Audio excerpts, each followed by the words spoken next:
6. käigu paneb sisse Unibet, mängijatelt mängijatele. Podcasti 6. käik toob teieni autolaen Bigbank efektiga. Bigbank, laenudele spetsialiseerunud pank.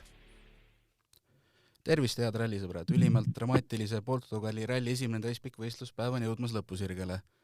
Õhtul kell 21 ootab veel ees lühike linnakatse, kuid enne seda jõuab juba eetrisse tänane 6. käigu saade.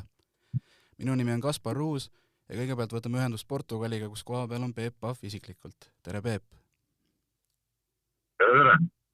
No jaga alustuseks muljeid, et mida täna seal koha peal näinud ja kuulnud oled ja kuidas sul endale sealsed olud tunduvad?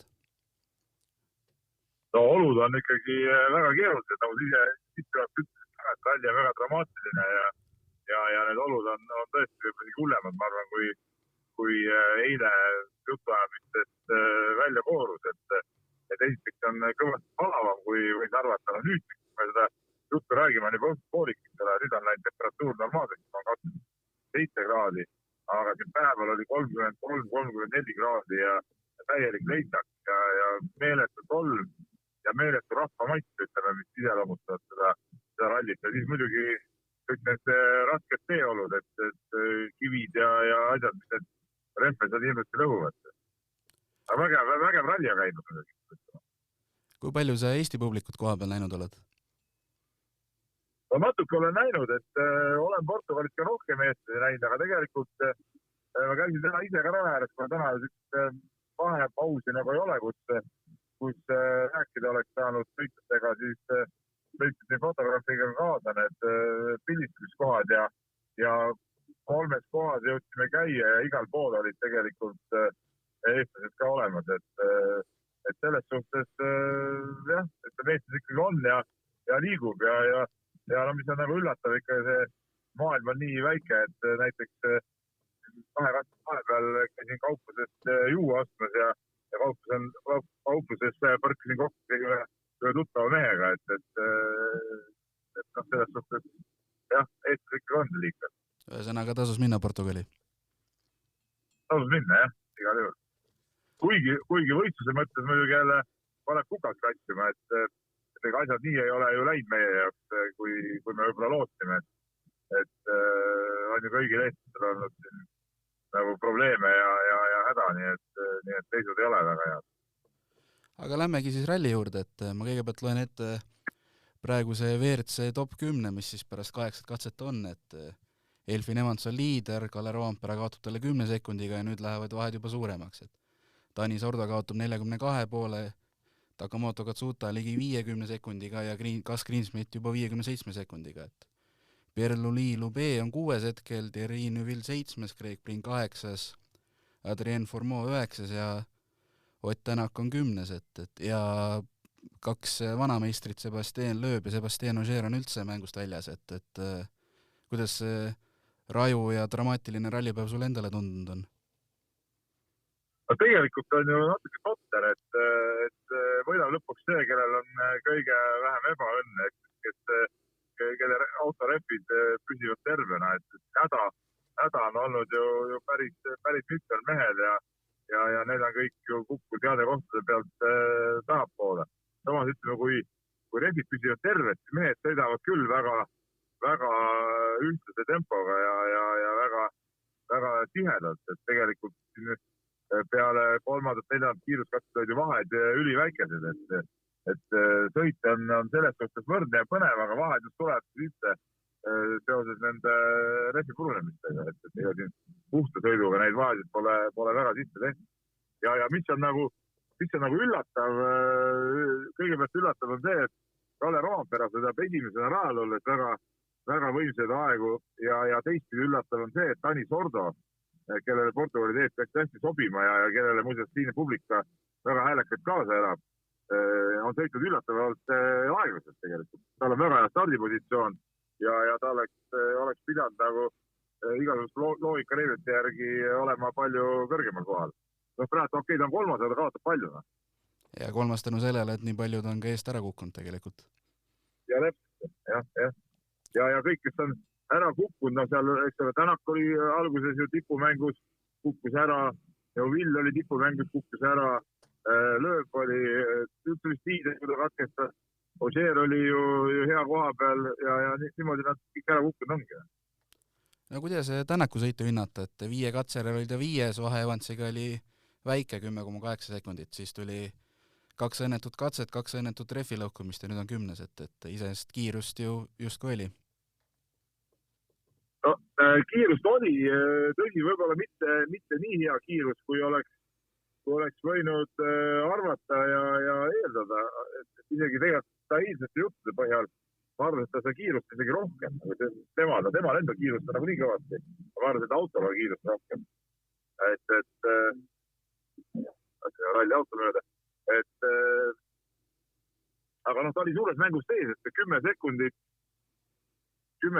oli ju suhteliselt väike vahe ikkagi, et sellega võid ju rahul olla, aga jah, need refi purunemised, sellest on kahju, aga hea on muidugi see, et Tänak üldjuhul on see mees, kes läheb 5 refiga välja, aga nüüd peale seda tänast refi pausi olid tema ja Neuvill olid 2 meest, kes võtsid 6 refi kaasa. Et muidu oleks tal ju pidu läbi üldse olnud, et oleks katkestama päeva. Praegu vähemalt mingitki võimalused, mingid punkti seal saada ja kui siin kõige nii palju ebaõnne, nad seal võib veel just selle tõusta. Aga oleks ta 5-ga välja läinud, oleks ju mäng läbi olnud täiesti. Ja enamus autos läksid 5-ga välja. Ja Sebastian Ožeele see ju saigi saatuslikuks. Ja see oleks 5-ga, jah. Ja kõik, ütleme, olidki, ma vaatasin seda refi infot, mis meil tuli, et Neuvill ja Tänak olid, mis tuleb silma, et olid 6-ga. No räägime veel ka teistest Eesti sõitjatest, et hiljem lahkame veel Roland Boomiga WRC-meeste esitusi lähemalt, aga Georg Linnamäe esimese 6 katsejärel oli tihedas konkurentsis 7. kohal, aga järgmisel katsel tuli enam kui 4-minutiline kaotus, et kas sa oled ise juba kuulnud, mis tal seal juhtuda võis? Ei ole kuldid, ma ei tea, mis tal juhtuda võis, ma ei ole kätte saanud veel tiimipealik Ants Lauri, kes need asjad tal jagab. Et ma olin ise ka natuke levi sulus vahepeal ja ei ole teadlik. Aga ütleme, see WRC seis on üldse väga tihe ja väga pingeline, et selles suhtes, ütleme, ta alustas sõitu enda kohta normaalselt, aga lõpuks läks nihu ja tegelikult sama võib ütelda ju Robert Kirvese kohta, et kohe alguses, esimese katse suhtes alguses, läks ta ref puruks ja see nõudis juba oma ajakulu ja nüüd pärast ma vaatasin, et ta veel suure kaotust saanud, ma isegi ei tea, mis seal veel võid juhtuda, ma ei ole, tal on vend siin, kes infot jagab, aga ma ei ole temaga veel ühendust saanud, et millest ta suurem ajakaotus võiks tulla, ta ise teada. Twitteris tõigati nii palju välja, et tehnilised probleemid olid. Et ütleme, eks selle juuniorklassi autoga seal taga sõita, kui need teed on juba päris katki ja ütleme, olud on eriti keerulised. Seal tehnilisi probleeme asju juhtub iga ralli, et kokku, et juunioride klassi ongi see, et kui sa vähegi enam-vähem ilma suurte probleemi, et fiinist jõuad, siis sa oled esikolmiku mees igal juhul ja võid võita ka. Ja kokku, et see, et praegu ta seal kuskil 20 minutit kaotab liidrile, ei tähenda veel ka midagi sellest klassis. Et seal võib kõike juhtuda, et äkki on nagu edasi sõita naulik. No, nagu kõik klassid on näidanud, siis täna on ikkagi olnud raske päev, et mida sellest arvata, et tegelikult ju hoolduspausi sõitjatel ei olnud, et said ainult korra refi vahetussoonis käia? Jaa, aga see on Portugali rallil tavaline, et tavapäev on selline, et ralli stardipaigast siis Portoni sõetakse see esimene päev ära ja seal tervist pole, et see on juba aastaid niimoodi olnud. Samas ütleme, tänane päev oli raske, aga näiteks nagu Ott Tänak rõhutas üleile õhtul, kui ma temaga rääkisin, et see homne päev tuleb veel rajum, eriti katsete teine läbimine, et seal lähevad teed väga katki. Et selles suhtes homme võib ka igast asju siin oodata. Ja homsed katsed on ju nii-öelda, kui jätta välja see õhtune katse, siis absoluutselt kõik katsed on pikemad kui tänane kõige pikem katse. Et üks on ju ka üle 37 ja homme on pikad katse, see on vana klassika, Portugali ralli klassika, kõik sõidavad, et ja Tänak teab neid katse väga hästi, ta kohe mainiti selle ära jah, et tegelikult tema peab nagu seda homset päeva veel keerulisemaks kui tänast päeva. No õhtune katse on veel jäänud, et mida õhtu veel teile toob, kas saate rallisõitjatega ka rääkida? Ja, et pärast õhtust katset ongi see meediatsoon ja nad tulevad ralliparki sisse lõpuks kontos, et seal saab lõpuks siis rääkida ka, ja kindlasti proovime Tänakuga teha ka väikse videointervjuu, aga see viimane katse, mis sõidetakse, see on ka üks Portugali ralli maiuspalasid, mis on alati meeletult publikult. Sõidetakse üks paaris raja peal ja seal on väga vaatemänguline see sõit ja seal on, ma ise koha peal käinud, seal on alati kümned tuhanded inimesed tribüünide peal vaatama, see on väga kiitus katse. Jah, kuule aga selge ja tänud ja jõuda õhtuks ja eks suhtleb homme jälle. Jaa, teeme nii. Ja. Spordile lisab hoogu Unibet TV, kus saad aastas tasuta vaadata ligemale 100 000 võistlust otseülekandena. Unibet, mängijatelt mängijatele.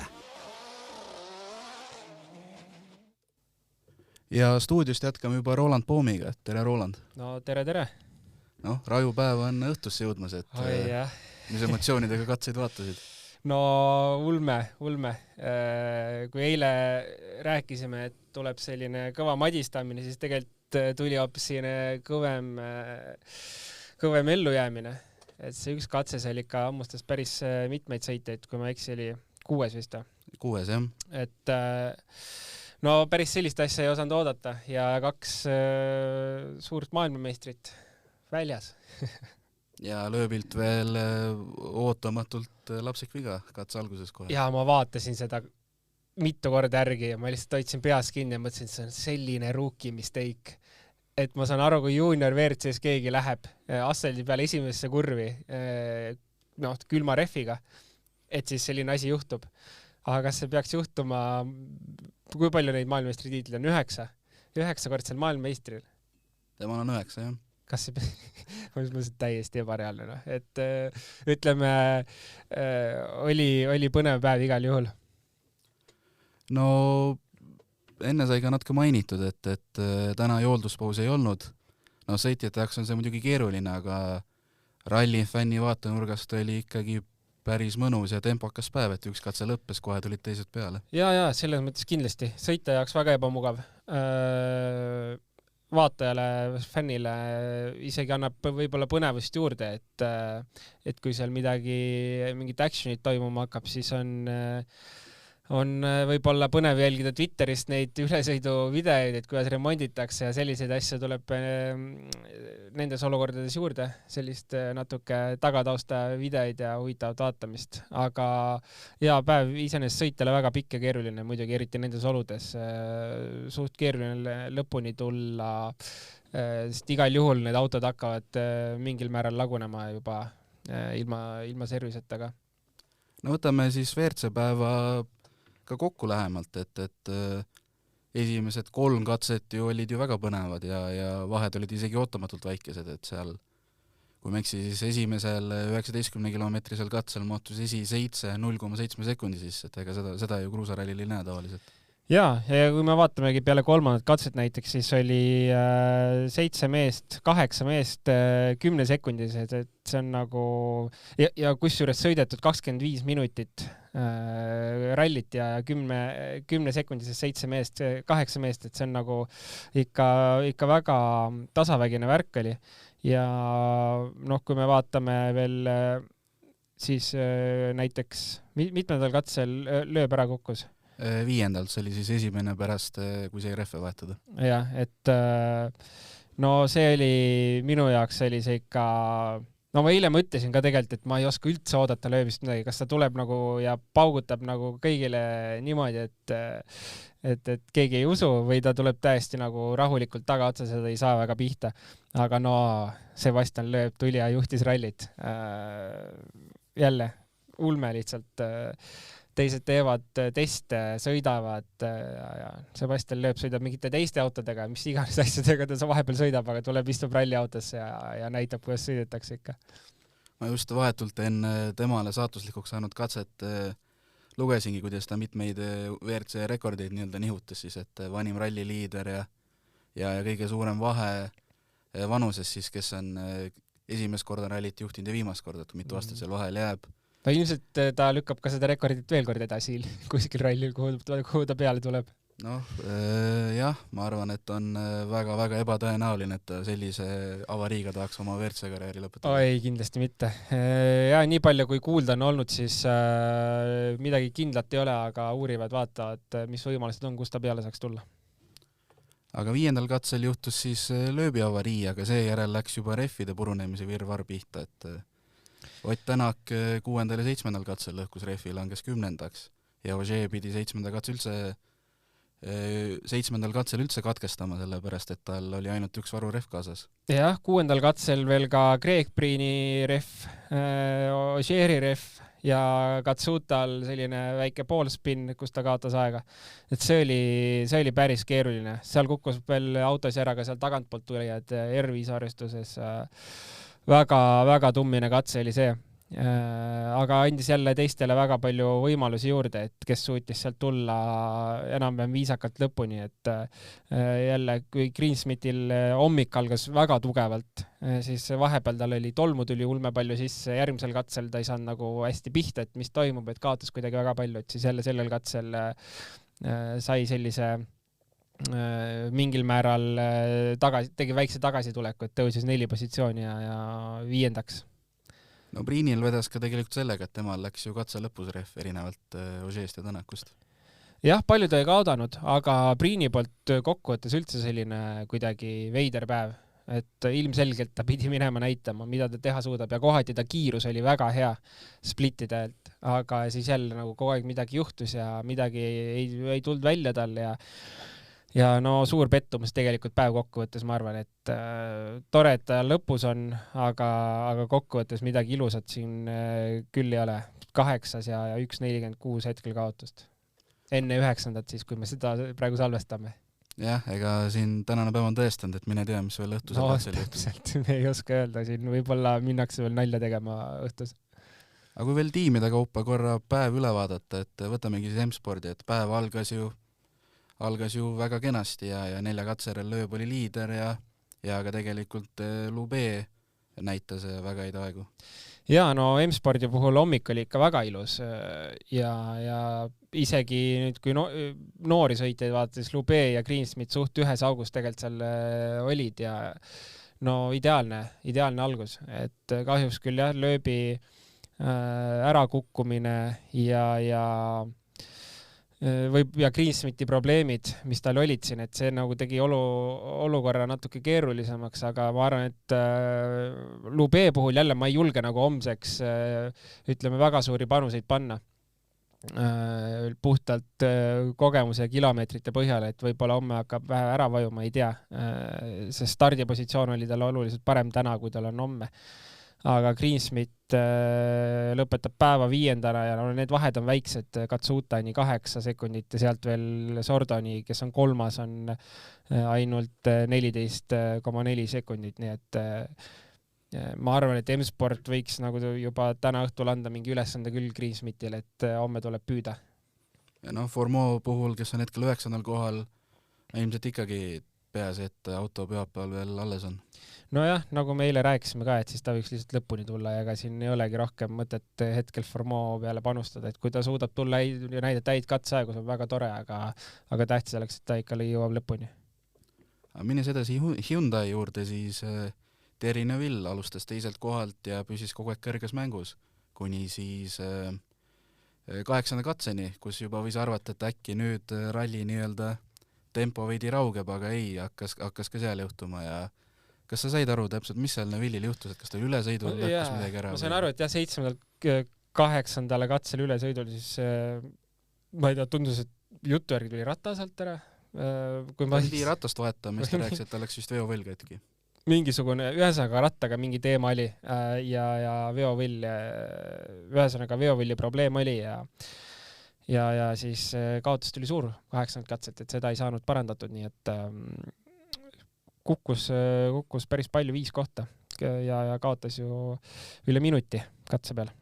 Ja Tänak oli ka kuni 6. katseni oli ju ilusti mängus sees, 5. koht, kaotas Evansile napilt 10 sekundiga. Jaa, jälle nagu eile sai räägitud, et kui ta nagu ühesõnaga, kui probleeme ei ole, siis ta nagu ralli lõpuks suudaks selle ralli ära võita, et muidugi see ralli ei olnud tal nagu siiamaani ka ei olnud kerge, et kaotust tuli kohati nagu liiga palju, aga samas ei olnud midagi hullu, et ta püsis nagu mängus sees, aga nojah, selles mõttes ega refi purunemine ja katse peal vahetama hakkamine 1,5 minutit, päris kiiresti vahetatud igal juhul.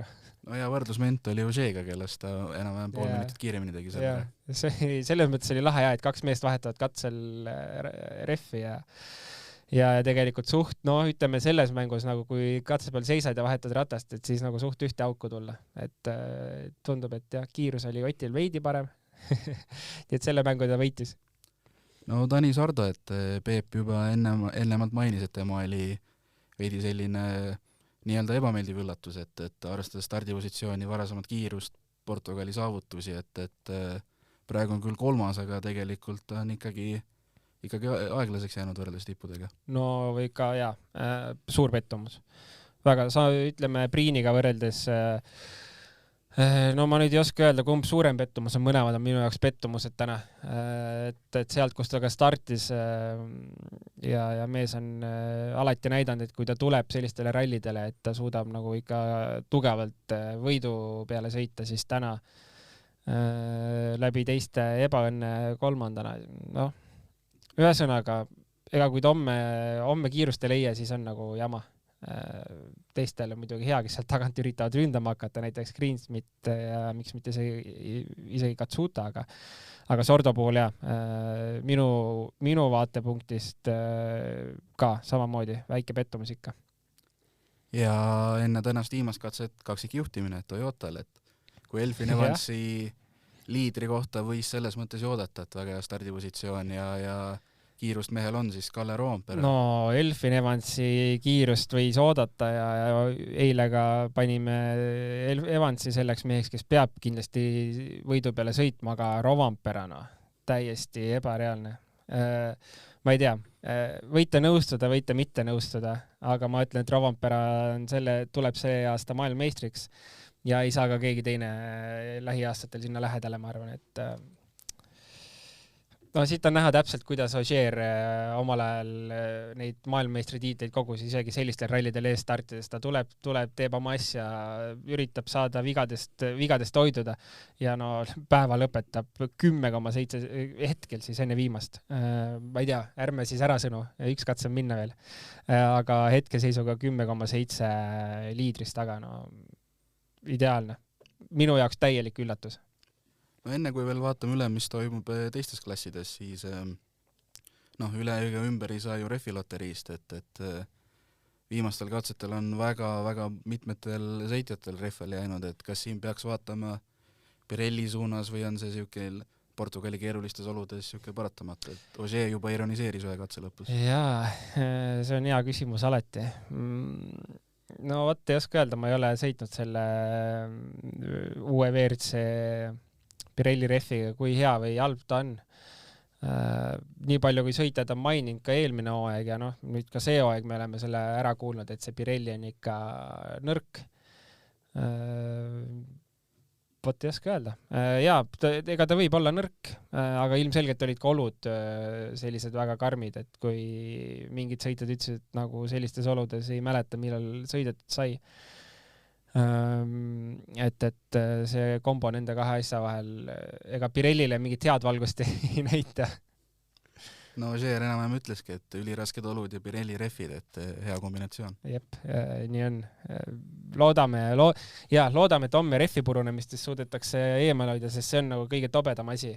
Kõik muu, mis seal juhtub, ralli selline loogiline osa, aga nii häirivad need refi purunemised. Ja kõik sõitjad ju alati ütlevad, et me ei sõida kuhugile pihta, lihtsalt tee on katki või kuskil, või mõni ei pane tähelegi, et ta kuhugi üle kivi sõidab ja juba on ref katki. Et need on sellised asjad, mis mulle üldse meeldi, et võtab sellise põnevuse veits maha. Aga mida sa ise kui rallisõitjana sellest arvad, et näiteks Ogier sai ju saatuslikuks, et tal ainult üks varurehv oli, et miks mõned sõitjad võisid nii-öelda minna selle riski peale välja, et võtavad ainult ühe kaasa sinna õhtusteks katseteks? No eks alati siin loterii. Üks ratas kaalub ikka palju, sinna 30 kilo ligi, et ja Hyundai puhul on eriti sõitjad veel maininud, et see ka muudab auto juhitavust niivõrd palju, et ideaalis nad ei võtaks. Teiste autode või teiste meeskondade puhul väga palju ei ole kuulnud seda kriitikat. Aga loomulikult 30 kilo autos muudab kõike. Alustades auto kaalust, lõpetades siis juhitavusest ja kõigest muust, et see oli tema valik. Tuleb välja, et oli vale valik. Kusjuures just Hyundai'st Neville ja Tänak võtsid seekord 2 varurehvi kaasa. No jaa, sest nad nägid, mis olud on. Miks võttis Ogier selle riski, ma ei kujuta ette, et huvitav oleks muidugi kuulata, võib-olla päeva lõpus annab intervjuu ka veel ja homme saame seda teemat arutada rohkem, et miks ta võttis selle riski, sest ega ei olnud ju tegelikult nagu pointi nii ralli varases faasis hakata riskima sellise asjaga, et okei, ma sellest saan aru, et kui ref läheb, kaotus on suur niikuinii, aga kui läheb teine ref, siis on tuksis, siis enam edasi sõita ei saa, et ja no see juhtus. See on küll, jah, tõenäoliselt on see väike võimalus, aga nendes oludes piisavalt suur, et ise seda riski ei võtaks. Aga WRC2 klass, et Teemu Suninen juhtis pikalt rallit, kuid nagu ikka läks see ref ja nüüd on Andres Mikkelsen esimene, Teemu Suninen teine, kaotust on 38 sekundit, et 3. on prantslane Johan Rossell, et võitlus on iseenesest ikkagi põnev. Ja õnneks ta ei kaotanud nagu nüüd liialt palju ja kui ma ei eksi, siis oli umbes mingi 16-17 sekundit vist edu ka, enne kui ref läks, et ta püsib nagu, ütleme, viisakalt lähedal ikkagi Mikkelsenile ja kui tänast päeva vaadata, siis Suninen ikkagi nagu tegi tempot ja juhatas seda klassi, et kui ta suudab homme niimoodi jätkata, siis tegelikult ta on ju suuteline Mikkelsenile ralli lõpuks päris lähedale jõudma, aga noh, see on ideaalseisus, et me teame seda rallit, siin võib kõike juhtuda. Nii et ta on piisavalt lähedal, et kui Mikkelsenil midagi juhtub, siis ta võtab oma positsiooni tagasi sealt, et selles mõttes on tore vaadata ja, et pole liiga kaugel, samamoodi Rossell tegelikult püsib seal, no ma ei ütleks, et nüüd lähedal, aga ta on samamoodi nagu sellises läheduses, et kui kellegi ees midagi juhtub, et ta on seal taga kohe olemas. Loeme veel kord üle ka teiste eestlaste hetkekohad, et Georg Linnamäe, kes alustas hästi ja veel 6. katse järel oli 7. WRC2 on hetkel 16. ja Robert Virves on junior WRC arvestuses 4. küll aga on kaotust 15 minutit, siin eelmisel katsel olid mingisugused tehnilised probleemid, kus tuli 12 minutit juurde ja ralli alguses. Ja täna hommikul ka kohe. Jah, lõhkus refi ära. Ja. Kahju, väga kahju, et see kohe hommik algas niimoodi, nagu ta algas Robertile. Aga no jah, jälle niimoodi, et see ralli võib üllatada nii palju, et ega ta võib ka selle ralli veel junior WRC poodiumil lõpetada täiesti vabalt, ma arvan, me ei tea mitte midagi, mis seal ees juhtuda võib. Aga jah, ega puhtalt, kui teistel seal ees midagi suurt ei juhtu, siis ega ta sealt, noh, olgem ausad, sealt nagu 15 minuti kaotusega üleliia pole mõtlema vaja hakata, et ja tulemusi vaatama, et kui palju ta ajaliselt suudaks veel tagasi tulla, aga loodame, vaatame, et ta saaks mingid mõistlikud punktid koju toodud ikkagi. Aga Linnamäe, no päris hea. Et kui me ütlesime, et ta top 10 võiks lõpetada päeva, siis noh, kui nüüd see siin päeva lõpus jama välja arvestada, siis ju tegelikult tuli ikka väga viisakalt. Isegi 6. katselt 5 aeg ja ütleme, oli selles suures satsis sees. Nii et ma ütleks, et tänase põhja peal väga tugev sooritus. Ja oled sa kuulnud, mis tal juhtus seal eelviimasel katsel? Mina ei ole kahjuks kuulnud, sa oled? Ja, ei ole jah. Ma ei ole kahjuks kuulnud. Ma ei jõudnud ka praegu väga minna ja uurima hakata otse, et ma ei tea. Loodame, et saab päeva ilusti lõpuni, et mingi selline probleem ei olnud, et auto hakkab ära lagunema kätte. Loodame, jah. Aga homme päev ees ootab 7 katset, millest 6 on ikkagi tuntud pikad katsed, et 21,57 kilomeetrit on siis nendest 6 katsest nii-öelda kõige lühem ja kõige pikem on 37 kilomeetrit, mida siis 2 korda läbitakse, et mida homsest päevast oodata? Ma ei ole täpselt kursis nende katsete oludega hetkel. Kas võib olla midagi sarnast nagu täna, võib küll. Me ei tea täpselt, milliseks need katsed saavad olema teisel läbimisel. Et seda me näeme homme. Homme on servicepaus vahel, mis teeb natuke sõitjate elu lihtsamaks, et kui seal mingit actionit hakkab toimuma, siis on alati võimalik seal päeva keskel natuke sättida autos ja võib-olla ka suuremaid seadistusmuudatusi teha. Nii et homne päev sõitjal on veidi lihtsam, aga jah, olude poole pealt, et kui me võtame tänase päeva selliseks orientiiriks, siis ilmselt natuke loodame, et saab ikka lihtsam olema see homne päev. Jah, loodame, et ikkagi võimalikult palju sõitjaid jääks ka reedeks ikkagi pühapäevaks konkurentsi. Jaa, just, et tegelikult tahakski nagu näha ikkagi sellist mees-mehe vastu sõitmist, et need ajad ei hakkaks väga suureks minema, sest hetkel ju tegelikult on ju vaatamist küll, mis siin saama hakkab, et nagu me juba rääkisime, Lube, Greensmith, Katsuta olid väga lähestikku seal, mis see vahe on, Lube Greensmithist 11 sekundit maas, Greensmith Katsutast 8 maas ja siis veel Sordo seal edasi Katsutast 6 maas, et seal on nagu jälgimis küll 4 meest. On tegelikult päris lähestikku.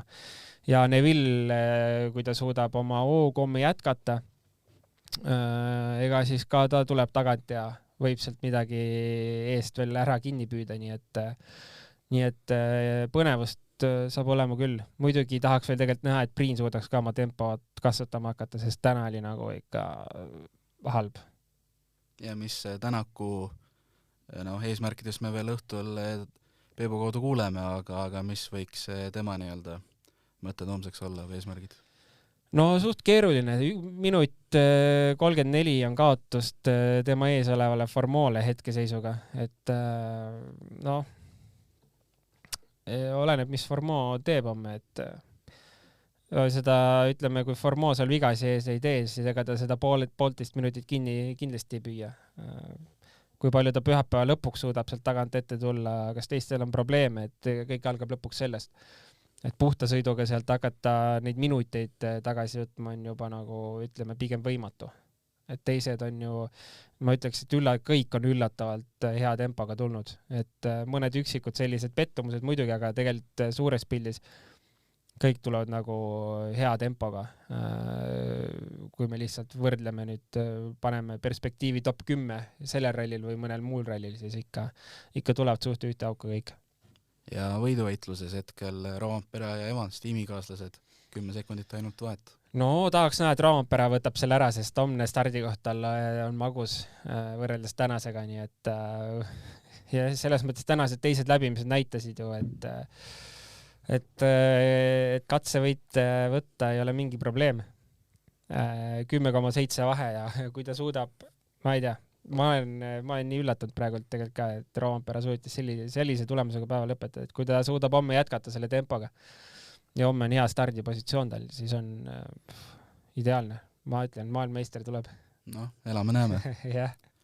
Aga sellel toonil tänaseks ka lõpetame. Homme on nagu ikka 6 käik jälle eetris ja kõik head.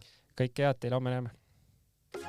6. käigu tõi sinuni Unibet. Mängijatelt mängijatele.